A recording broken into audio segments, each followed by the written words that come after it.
Hello all you dungeon faring cosmonauts, as always I am Cosmic, and today we're going to be reviewing Darkest Dungeon The Crimson Court, which is the new DLC brought to you by Red Hook Studios for Darkest Dungeon, which is, of course, if you haven't played it, one of the best dungeon crawling RPGs in the past few years from the indie scene. Darkest Dungeon The Crimson Court brings to bear several new features which severely affect the game and how you can progress. Let's first start with the new district system. So districts are a way for you to increase your hamlet and upgrade your hamlet, and there's 10 new buildings to build within your hamlet. Each building does cost a fair amount of resources to build, including heirlooms, gold, and you also need to collect blueprints to be able to actually build them. But each individual building has a specific focus and effect. So there are buildings that increase the amount of gold that you make. There are buildings that give you free food at the start of each new week. There are buildings that increase stats for certain characters. And investing in these buildings is certainly worthwhile, especially later on in the game when you are trying to grind up those heroes and improve them in every which way possible. I really enjoy the new district system. It's a nice little addition to the game. It's something that's, I would say, a nice addition, but is not required in any kind of way. It's not a system whereby it's a game changer in any kind of regard, and you could pretty much go through the entire game and leave the district system well enough alone and it would not affect you in any major way. Now, as of course with any kind of expansion / DLC, you're expecting new hero classes and of course new loot, and Crimson Court has both. The new hero, let's start with the new hero, which is of course the Flagellant. The Flagellant is probably one of the best, newest characters that Darkest Dungeon has got. It is a very well balanced melee focused character, lots of debuff ability. It focuses on inflicting bleed and debuffing bleed on enemies so that bleed does more damage. And it's an all-round really well-balanced character that is actually a lot of fun and handy in a tight spot. I like the fact that the Flagellant has melee front row options to attack the first two targets, but also has abilities whereby you can self-heal.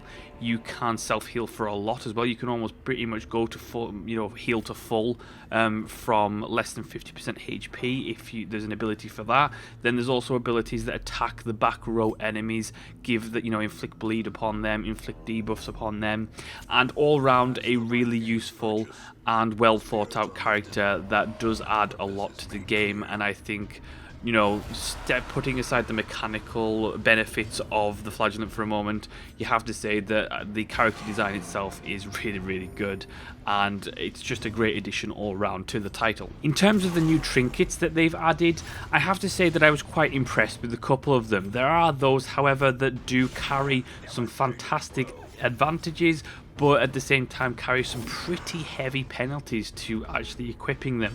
And I often found that there were very few new Crimson Court trinkets that I was willing to actually invest in, at least early to mid game. Later on, some of the more heavily penalized ones don't matter so much when you are really specializing a certain squad to basically pull out your tactics in a certain way. But I thought that there were a couple of the trinkets that weren't particularly well thought out, weren't particularly useful in any kind of scenario, and often carried really heavy penalties for the actual advantages that you gained. But let's get on to the main core of the content, which is of course the new dungeon, the Courtyard, and of course the new mechanic, the Crimson Curse. Now, the Courtyard is basically a dungeon that is set in the sprawling gardens of a mansion, and it's vampire themed, essentially, bloodsucker themed of it, and of course the Crimson Curse is a vampiric curse in nature. Now, there have been multiple issues with the Crimson Curse and of course the Courtyard itself, which has led to a mixed review rating on Steam about the Crimson Court. So let's just talk about that a little bit, because I am of two minds about both of these issues, and even now the developers have put out hot fixes to rebalance some of those issues that were original in the released version. But let's talk about it. So first, let's start with the dungeon itself. Now, the dungeon itself is a really nice addition. I absolutely love the dungeon. I love the entire new faction. I love the new foes. I was surprised to see that a lot of the new enemies aren't vampires per se, but they are instead, there's a lot of like blood-sucking bugs and deformed blood-sucking creatures and leeches and all kinds of stuff that you really wouldn't expect when it came to a vampire quote-unquote themed DLC.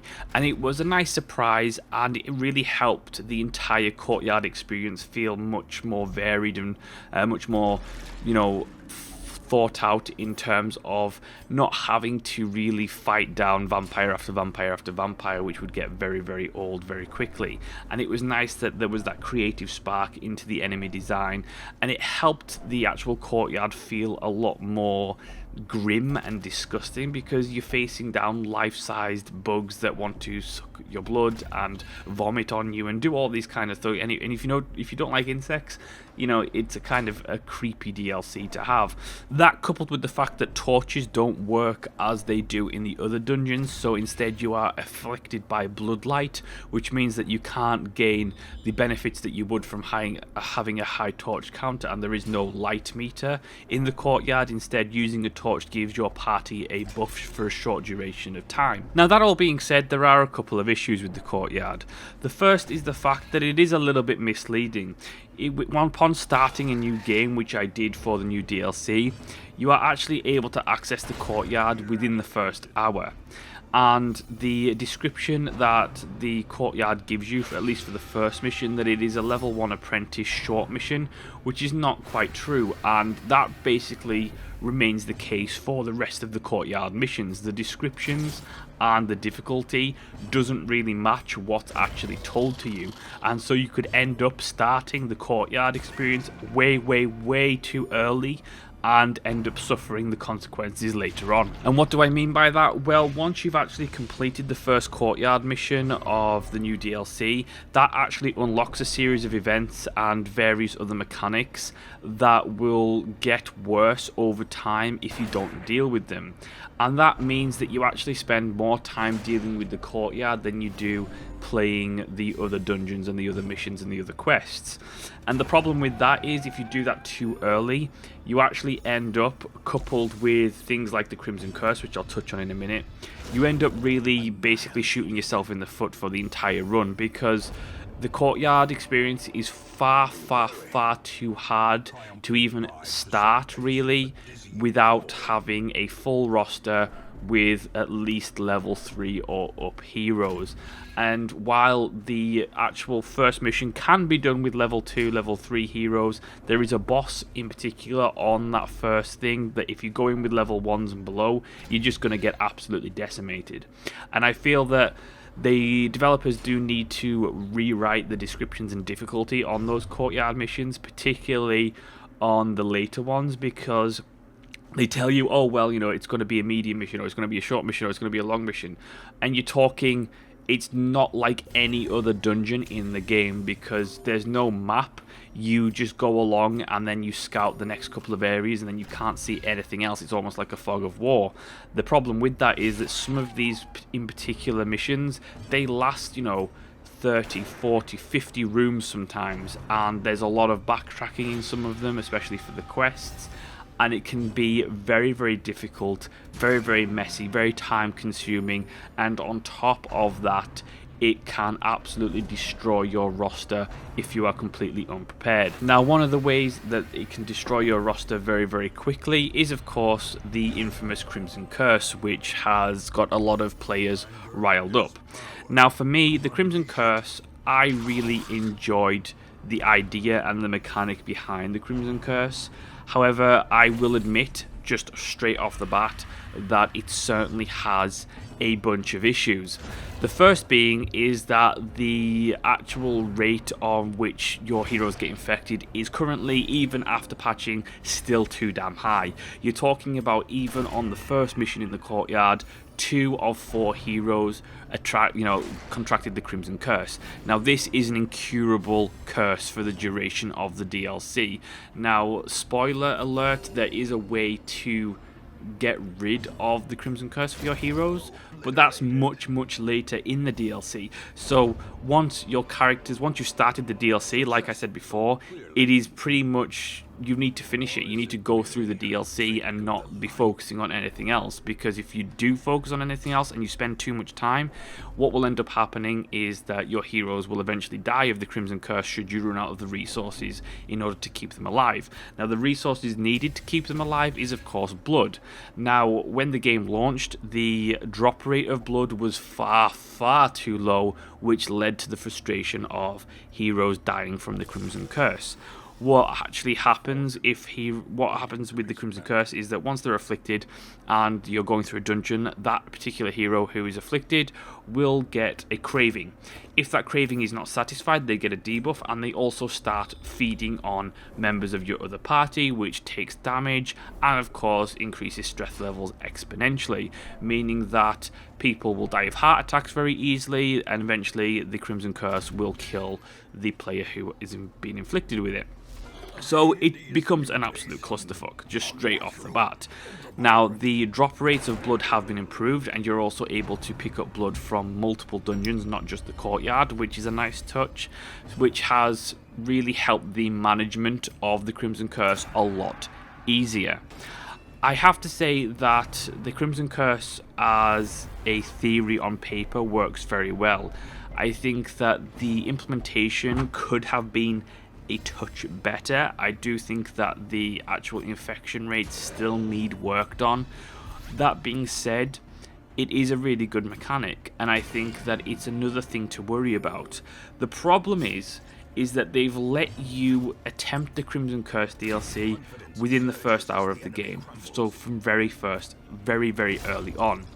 I think it would have been better, in my opinion, to have the Crimson Curse be a DLC that is specifically late game. Having this late game would have really softened the blow, I feel, for a lot of people, because you don't mess up your run early on, you don't accidentally, unwittingly, unknowingly spark a series of events that can shoot you in the foot, you don't, end up killing an entire roster of level 1s, 2s and 3s very quickly, and on top of that, it stops the misleading descriptions about the DLC within the game itself. I think that the Crimson Curse is a great mechanic, it just needs balance, that's all, it just needs balance. I like the idea of it, I think it's a really interesting mechanic. I love the fact that if you do feed your characters the blood that they need when they get the craving, they get a massive buff for a pretty long duration. I love the new enemies, I love the Courtyard itself, although some of them are a little bit too long with no respite. I love the new bosses, I thought they were really good, a lot of really interesting mechanics, very difficult, and the entire DLC is a very difficult DLC, which is why I think it needed to be all late game versus letting people access it very early on. I think the problem with the DLC the only problem with the DLC is the fact that it's just a little bit unbalanced. That's it. Apart from that, I feel that it is a really good addition to the game. It adds a really interesting element to the game, and I feel that ultimately, once a couple of issues have been balanced out a little bit further, it is pretty much a must-have for all Darkest Dungeon fans. I think it's a must-have right now. I don't think, as long as you play the game, cleverly, and, you wait to do the DLC until you've got a decently strong roster, then you won't really run into too many problems. If you attempt it too early, that's where the frustration gets in. And I think ultimately it's well worth trying out, well worth picking up. For a $10 DLC, not bad at all. Plenty of content, plenty of additions, and some really cool features. So overall, I certainly do recommend it. And that is my review review of Darkest Dungeon the Crimson Court. Thank you so much for watching and listening. Let me know what your thoughts are in the comment section below. If you enjoyed the video, hit the like button, make sure to subscribe, share on social media, and as always, I will see you next time.